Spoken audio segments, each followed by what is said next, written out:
What's going on, everyone? Thank you for coming to watch. We got guys an update on a massive severe weather outbreak that is going to be impacting the central United States today. This is really part of a multi-day severe weather outbreak, and I just want to give you guys an overview of what happened yesterday, okay? So yesterday we had an enhanced risk stretching all the way from really Nebraska down into extreme northeastern Texas.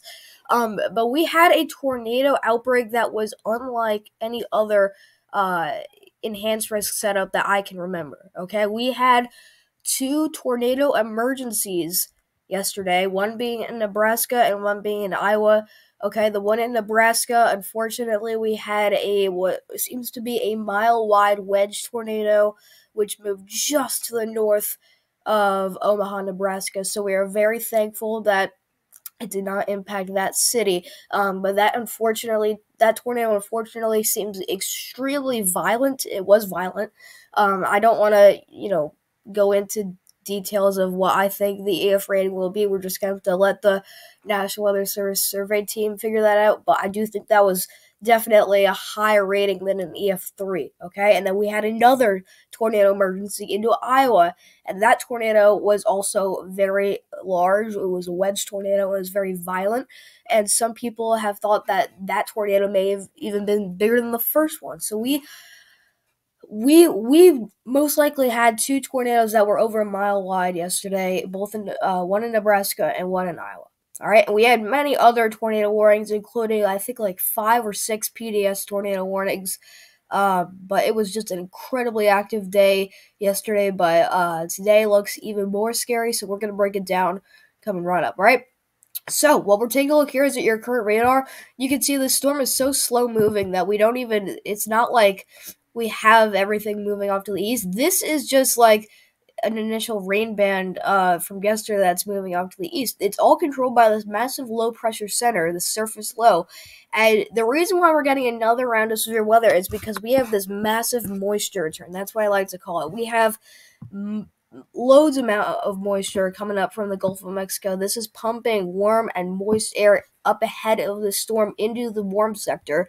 All right, and the warm sector basically is going to be like that. That's the warm sector. All right, behind all this, you have cold air. I'll make my thing blue. All right, you have cold, dry air coming down from the western United States. That's going to meet up with this warm air, and then this is where that, wherever that meets up, that's where things go kablooey. That's where everything just, fires up. And we have a lot of different moving pieces that are kind of, trying to put this thing together, and we're going to figure out why this is going to happen, all right? But anyways, you have rain showers, some showers and thunderstorms this morning across the Great Lakes region. This is also going to be moving into western PA, upstate New York, so you may be hearing a rumble of thunder, but no severe weather is expected out in this region, but it's very soggy out there, kind of just the leftovers of what we had yesterday, so no tornadoes. It's don't worry, all right? There's nothing to worry about except possible flooding, maybe a rumble of thunder or two, but that's it. But here you go. You have your second wave of energy. This is another low pressure center, actually, so I shouldn't have said that it's all controlled by one. There's a second one that's developing back here in Colorado. You can see it spinning around a little bit. You got snow in the Rockies, and you got rain showers and thunderstorms right around that low pressure center. Okay, you already have storms firing across. You have already convection starting to pop up here into northern Texas and Oklahoma. That's a very bad sign, meaning that the atmosphere is already in the morning hours ready to produce severe thunderstorms. Okay, and so everything's just, it's like a ticking time bomb. We already have convection going into Texas, but we're gonna start to see some mad supercells that are gonna form, and those are the ones we need to worry about. But for right now, this is what we've got going on. All right, so let's move on to your alerts. We're pretty active in the south central United States. You can see the National Weather Service has decided to put out flood watches going out from really the border of Iowa and Nebraska. It turns out actually that the same county that was hit by the wedge tornado, the mile-wide wedge, was actually put under a flash flood warning right after. So that's how intense that supercell was. It not only produced a massive tornado, massive and violent tornado, but it also dropped so much rainfall that it prompted a flash flood warning. All right, so this is why we have flash flood or a flood watch is in place. It's in the green shade. This is going out for the border of Nebraska and Iowa. And that kind of splits into a second piece going from really eastern Kansas to western Missouri down through eastern Oklahoma and then extreme northern Texas. That's in the green shade. You have a flood watch. In the yellow shade, you have a tornado watch that's currently in place for portions of central Oklahoma down into extreme north central Texas. So some tornadoes are possible already, like we saw in northern Texas. Those cells, those are most likely going to go on to spin, and I'm sure one of them will at least produce one weak rope tornado. But we have a tornado watch in place, so anything can happen. We're just gonna have to watch and be sure that everyone is going to stay safe and okay. But this is behind everything with the warm sector. You see these red flag warnings. You may be thinking like, what are you talking about? We're having a severe weather outbreak. We just talked about flooding. There's no way we have a red flag warning out. Well, there's something called a dry line, and a dry line is basically when it's like a very sharp contrast between, like, it could be as high as 70-degree dew points and 0-degree dew points. That's gonna be that's like the worst case scenario. That's the strongest dry line that you can think of. But a dry line is just a very it's like a very very small split between, like, let's say over here into right around the border of Oklahoma and Texas. You have 65-degree dew points, and then right over here, like a county away, you're down to like 30-degree dew points. This is the dry line. Okay, anything that goes to the west of the dry line, it's very very dry, and it's windy too, because you have some cool and dry winds coming out of the west. So that's why we have the red flag warnings, because you have cool and dry conditions, and you don't have rain. Okay, so that's why we have the red flag warning up, going out for the panhandle of Texas up to southeastern portions of New Mexico that goes up into northern Texas, panhandle of Oklahoma, and then into southwestern Kansas. All right, you have wind advisories going out in the tan shade for portions of northeastern Texas and in northwestern Louisiana, and then the Gulf Coast of Texas and Louisiana as well. All right, so that's going to be it for your alerts, and let's head on to the SPC outlook. And yeah, this is what we got going on right now. We have a moderate risk for severe weather, okay? A moderate risk. This is a level 4 out of 5 risk. And remember, this is the same risk day that I believe we talked about, at least I talked about in my community tab. This is the same risk day, excuse me, it's the same risk day as what we saw with the day 5 enhanced risk on the SBC. And here it is now. And sure enough, there's now a red moderate risk, which is a level 4 to 5 risk right inside of that. Okay, so we're going to break this down step by step. So let's start with the moderate risk. Moderate risk includes southeastern portions of Kansas down into eastern and central portions of Oklahoma, and then this goes into extreme north central Texas. That's in the red shade. You have Oklahoma City, Oklahoma, Tulsa, Oklahoma, Norman, Oklahoma, Wichita Falls, Texas, and Lawton, Oklahoma. Unfortunately, there are some pretty populated cities out there, so you do have a population total of over 4 million people in the moderate risk, and the moderate risk is not that big, so that's a pretty big concern for that area. But that's not it. You have an enhanced risk as well, and enhanced risk is also very, very concerning. That's spreading out all the way up to really Missouri into portions of southwestern Iowa. You got a big chunk of Kansas in there. They also do have southeastern Nebraska. That basically goes all the way down into north central Texas. Okay, that has a population total of just under 12 million people, including Dallas, Texas, Fort Worth, Texas, Kansas City, Missouri, Arlington, Texas, Wichita, Kansas. But yeah, that's a very big area. I apologize if I sound sick. My allergies are terrible right now, so that's why I sound so congested and stuff. But I apologize if that's annoying you in any way. But anyways, you have a slight risk surrounding the enhanced risk.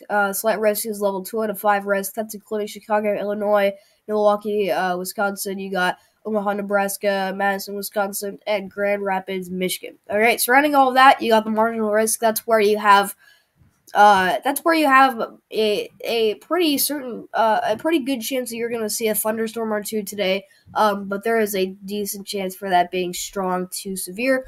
But let's break this down step by step. So we go to the tornado outlook. Okay, yeah, this looks very scary, and it is. Okay, it's one of those high-end tornado outbreak days that we're expecting. And look at this. All right, you have a 15% hatched tornado threat. So that means inside of this, there's a 15% already with a significant chance of seeing a tornado within 25 miles of the point. And not only a tornado, but because it's hatched, there's a 10% or greater probability of an EF2 to EF5 tornado within 25 miles of the point. So, the 15% tornado threat, that's including Oklahoma City, Oklahoma, Tulsa, Oklahoma, Norman, Oklahoma, Wichita Falls, Texas, and Lawton, Oklahoma, okay? We do not usually see 15% tornado risks. I don't remember how many we saw last year, but we did not see, I don't think we saw more than 3 last year, okay? And now we have our second one of the year this year. Okay, I know this is right in their face. I know this is, kind of just, we just went from an enhanced risk, which sometimes enhanced risks aren't that bad, to a high and moderate risk. All right, but yeah, we got to talk about this. So that population total, same thing as the moderate risk. It's got a population total of just over 4 million people for that 15% tornado threat. 10% hatched. All right, you've heard about those a lot. And we had one yesterday. We had 2 violent wedge tornadoes that were a mile wide, EF3 plus in strength. We have a 50% tornado threat, but we have another very broad 10% hatched tornado threat. So that's the 10% hatched. Even it's outside of the highest severe threat, but the 10% hatched could equal another one or maybe even multiple violent wedge tornadoes. Okay, so that's how dangerous and incredibly dangerous today's setup will be. But that includes Dallas, Texas, Fort Worth, Texas, Kansas City, Missouri, Arlington, Texas, and Wichita, Kansas. That is in the yellow shade. That's also in the hatched risk. So that's a 10% or greater probability of an EF2 to EF5 tornado within 25 miles of a point.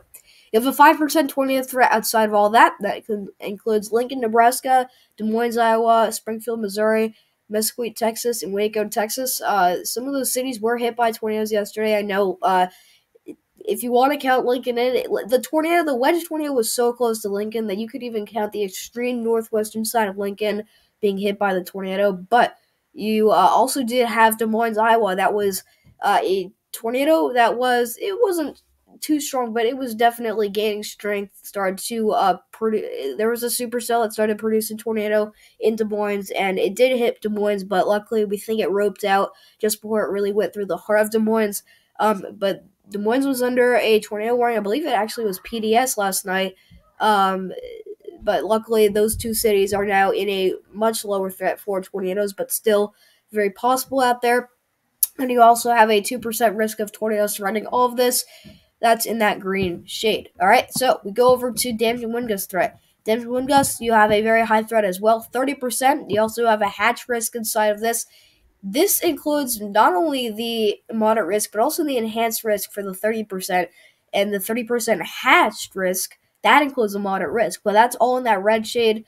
And the population total for that, you combine the moderate and the enhanced risk to come out at over 15 million people. That includes Dallas, Texas, Fort Worth, Texas, Oklahoma City, Oklahoma, Kansas City, Missouri, and Tulsa, Oklahoma. That's in the red shade. Surrounding of all that, that's 15% damage wind threat. That's pretty high considering that it's so spread out.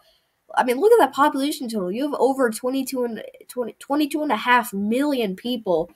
But that's in the yellow shade, and then surrounding all that, you have a 5% chance for seeing damaging wind gusts, which would be in excess of, I believe, 58 miles per hour. But if you are in these hatch risk, you're talking about 60 miles per hour plus.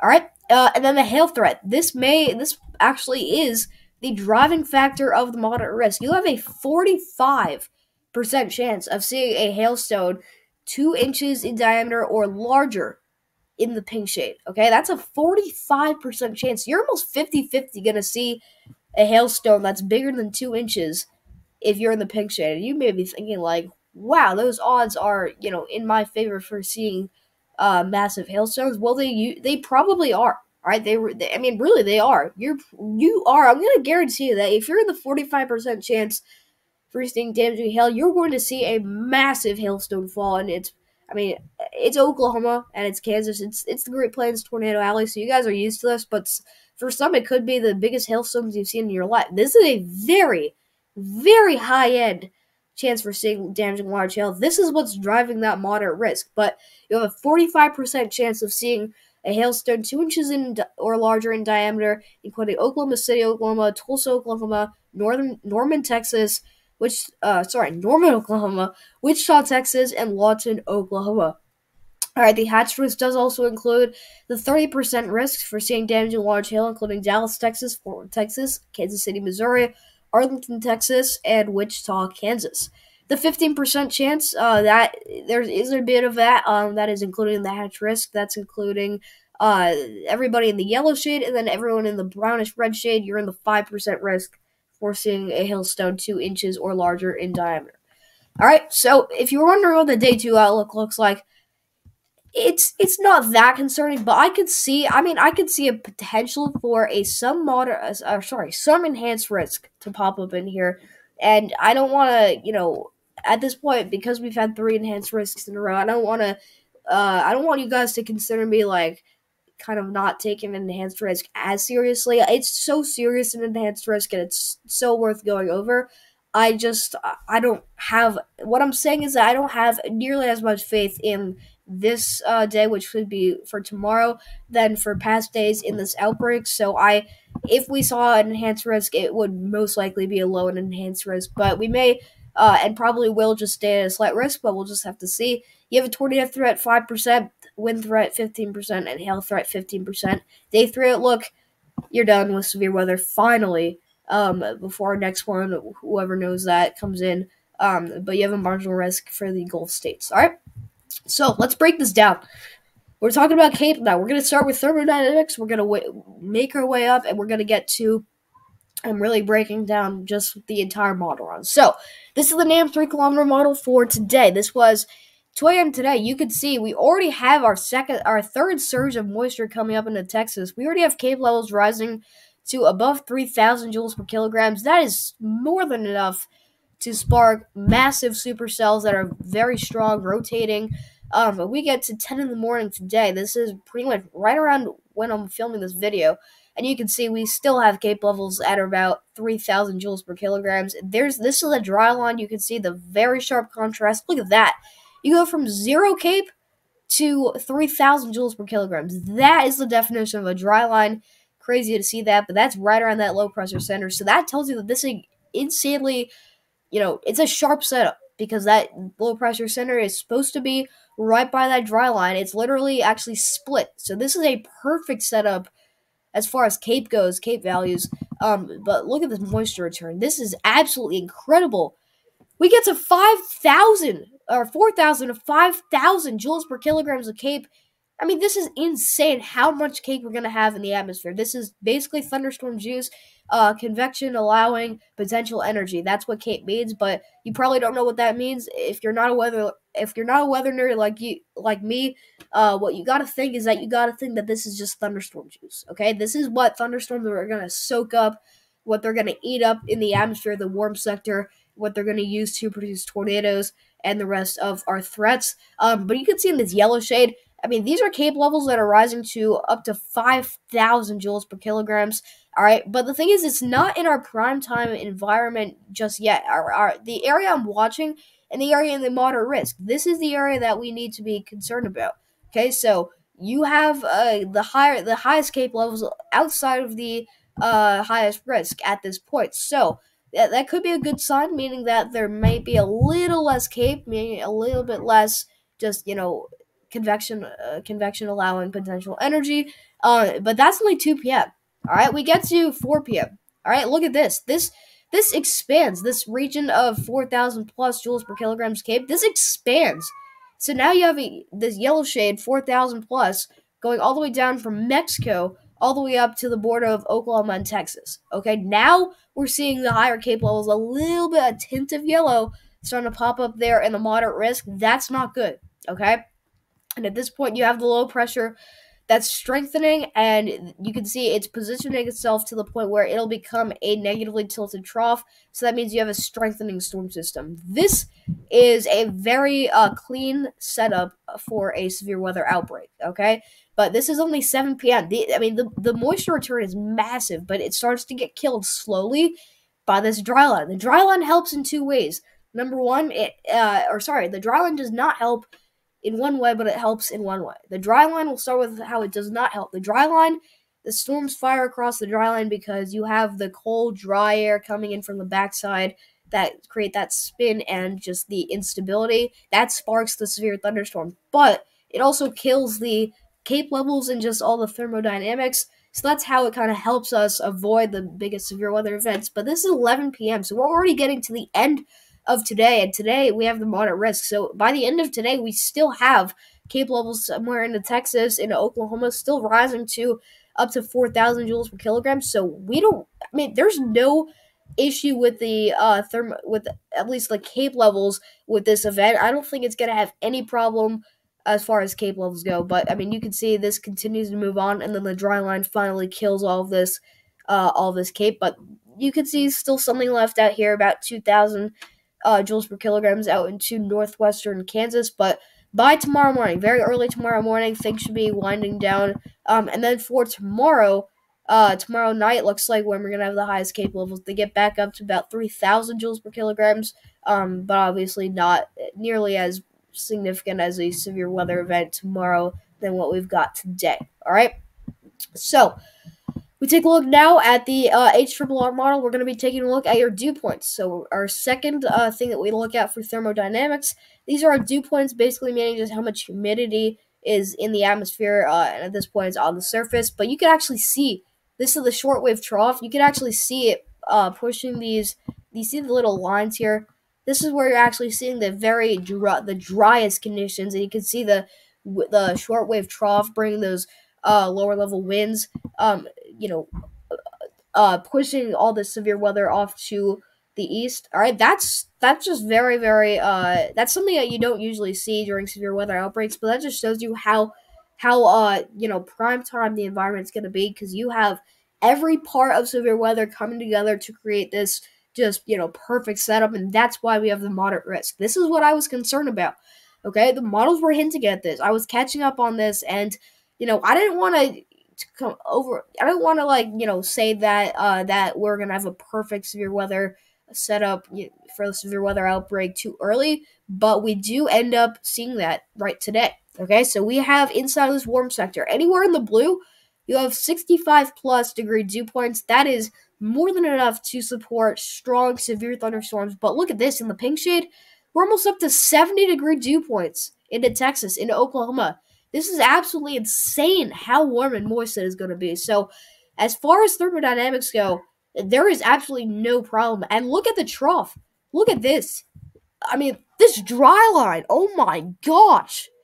Look at that dry line. That contrast is so sharp. Okay, that is a very, very tight dry line. I actually want to take an example from that. Look at that. We're up to about 67 degree dew points right here. 68 degree dew points right here. Down to 29 if you go literally one county away. In one county, you're at 69 degrees for your dew points. We're going to go to like a Walmart or a CVS in the county over. You go over, and now you're in 20 degree dew points. That is what you consider a very concerning dry line. Look at this. Even though dew points aren't as high in Kansas, but still, you're going from 57 degree dew points one county away, you're down to 20 degree dew points. And that is such a sharp line. That's a very good example of a dry line. In the warm sector, bring dew points into the mid to upper 60s, into the lower 70s. There is absolutely no problem with thermodynamics. This is a perfect setup for severe weather as far as cape levels and dew points go. But my goodness, does that look very concerning? That dry line is so incredibly strong with that shortwave trough just ejecting across the southern plains. All right, so we look at the significant tornado parameter. Now, this is the HRRR, and the HRRR has overdone things a lot in the recent days. But I think yesterday it was pretty good at bringing that severe threat a little bit farther south, though. But we're gonna be taking a look at this. This is literally just as the run came out. So this was, I believe, 6 a.m. today. We were at at about a 7 to an 8 for a significant tornado parameter. We're already at a high end threat for seeing a significant tornado already in the morning hours of today. This is not even just like a few hours off of when we're supposed to see the most storms. This is like 12 hours off. All right. So we continue this throughout the day. We get to about 12 hours out. All right. So this would be probably like, oh gosh, this would be right anywhere around like 9-10 p.m. tomorrow. 9-10 p.m. tonight. This is when things are supposed to get really bad. All right, and you can see that. This thing is just ripping out here. You can see even a little bit of blue. That speck of blue, that's us maxing out at a 10. Okay, so we have a high-end significant tornado parameter. The significant tornado parameter is maxing out for the second day in a row on the HRRR. That is insane. That is so concerning. But you have a very strong low-level jet with all this instability, and that's just, it's all coming together to produce tornadoes today. It's all about tornadoes and large hail, but you have, even still, we're up to a 6, 7, 8 on our significant tornado parameter, and these numbers continue to climb throughout the night, and we still see another round of up to 10 on our significant tornado parameter. I think we flashed 10 just there. All right. 7.8, there we go, 8.4, 9.4. So yeah, we're going to be at a pretty much maxing out the significant tornado parameter. That means that there's just a very high chance, almost a certain chance, that we're going to see a very significant tornado, meaning most likely a very strong and could be violent, could be a wedge, but there will be a significant tornado most likely inside of the moderate risk or the enhanced risk, all right? But that kind of falls apart as we get into the morning hours of tomorrow morning. All right, so finally we'll break this down with the NAM, and then we'll be finishing up the update. So here we go with the NAM. You can see initiation with these storms already by 7 a.m. today, and we'll take this out to 1 p.m. We already have supercells firing across Texas. We'll take one sounding. Not very, this is not the worst sounding ever. The rotation in the lower levels of the atmosphere, not that intense, but you have some rotation going on there. All right, you have some instability, decent instability as you go up into the atmosphere, and here it is. The wind speed is actually changing direction, so it appears that you will have rotation at least somewhere up in the atmosphere into northern Texas. That would be for, when is that? That's for 1 p.m. today, but you have very, very high cape levels, very high temperatures. So yeah, that's a decent sounding, but they will definitely get increasingly more concerning as we get into the primetime environment. Here we go. All right, here we go. This is 10 p.m. today. This is not looking impressive at all on the NAM here with the sounding into Oklahoma, but you have very, very high levels of instability. You have very high dew points, so thermodynamics and with some instability, that's a very concerning sounding, but the hodograph does not look bad at all. So this is a very tricky forecast. All right, we have to really dive deep to find, the exact agreement. Wow, this is in eastern Kansas. I have some rotation here on the hodograph, but look at the instability. Wow, look at that. We go, as soon as we go up in the atmosphere a few thousand feet, it goes literally right to the left. All right, that is very, very high levels of instability. Very concerning there, with dew points in the 60s, hugging that temperature line, and then you also have the instability. That's a very good sounding. That's for the middle of the night tonight, but these are supercells that will be rotating and producing tornadoes. Some rotation there. So a tornado can honestly be anywhere. All right, it could be anywhere inside of the moderate or enhanced risk, but it could also be somewhere else.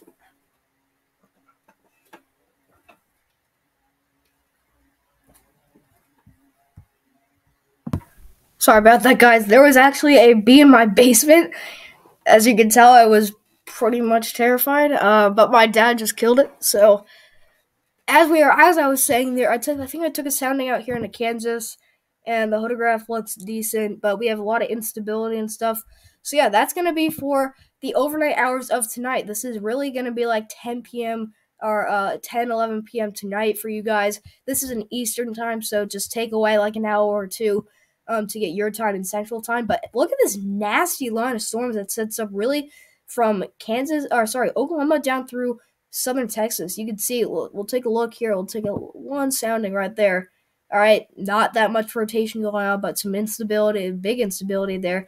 So just a lot of instability and a lot of high cape levels, but still not seeing any too concerning photographs. But I'm sure there's one out there because that's why we have the 15% tornado threat. But that's all I got for you guys. Thanks so much for coming to watch. I'll see you guys in the next video. So I apologize about not uploading in the past days. I've just had an extremely busy schedule, and I tried to do one, but my schedule just did not work. So I mean, I had it going in like 20 minutes in, and then I had to go do something. So apologize about that, but stay safe. Don't be scared. Be prepared. It's going to be a huge day today, so please, please, please be sure to have multiple ways to receive warnings. Be sure to, if you see a tornado, I mean, if you want to look at a storm, all right, go ahead. If it's like 50 miles away, go ahead, take a look at the storm. But after that, if you're in a severe thunderstorm warning or tornado warning, you gotta get inside at least. But if you're in the tornado warning, obviously get to your safe spot. But I don't today. It's not a day to go outside on your porch and watch the tornado until it's basically coming down your street. That's not what you're supposed to do. You have to be in your safe spot. You have to be there. You can't go outside on your porch and look at the tornado. It's going to be too late at that point. So there's no point in doing that. You got to make sure that you're staying in your safe spot. And then once the tornado passes over, if you get hit by one, be sure to have a sturdy pair of shoes, a helmet, flashlight, first aid kit. But yeah, that's basically what you got to expect today. Yeah, so that's going to be pretty much it. All right, so thank you all for coming to watch. I'll see you guys in the next video.